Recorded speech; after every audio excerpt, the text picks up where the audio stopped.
Today I'm going to be installing these running boards. They're iBoards. They go for 2000 to 2015 Chevy Tahoes, 2000 to 2016 Yukon 1500s, and 01 to 15 Escalades.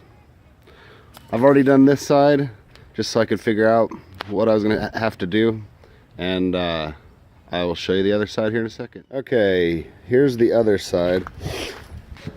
My wife has these infab running boards on there already. I think they're cool, but she doesn't like them, so we put those other, the ones from the other side on here. On this 15, it comes with a bunch of parts. These are the washers for the other side for the body kit. 21 millimeter, 13 millimeter, and 10 millimeter. You need the 10 millimeter to put the boards on the mounts. The 13 millimeters to remove these infabs, which I don't know what the stock ones, what their mount, how they mount. I'm assuming with that 10 or that 13 millimeter bolts, and the 21 millimeter is for the body mounting. I'll show you those. These ifabs go right there, and right there, and right there.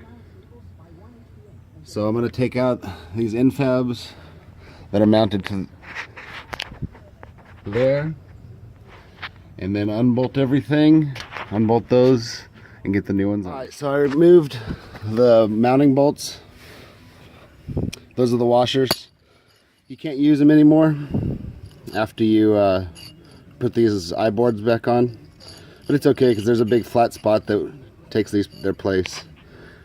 And these bolts are tight as heck. This is the correct order that the brackets go in. See, driver's side front mount, driver's side middle, or passenger middle, they're both the same. And then driver's side rear. So I mounted the brackets. I left this one and the front one loose. This one I tightened down because the brake line is right, the e-brake line is right there. So I pushed it in there and pulled it all the way to the front. It's just barely pushing up against it, but I didn't want to put any more pressure on it. So I tightened it. On the other side, I put the boards and the brackets together on the ground and then mounted them. I think it was a little bit harder way to do it. So on this one, I'm just going to do the brackets, then put the board on it, and then start tightening everything down. So here's the bottom of the iBoard. I'm going to take my carriage bolts here. I guess they're not carriage bolts, they're just square-headed. But put them in the slots, 3 on each side.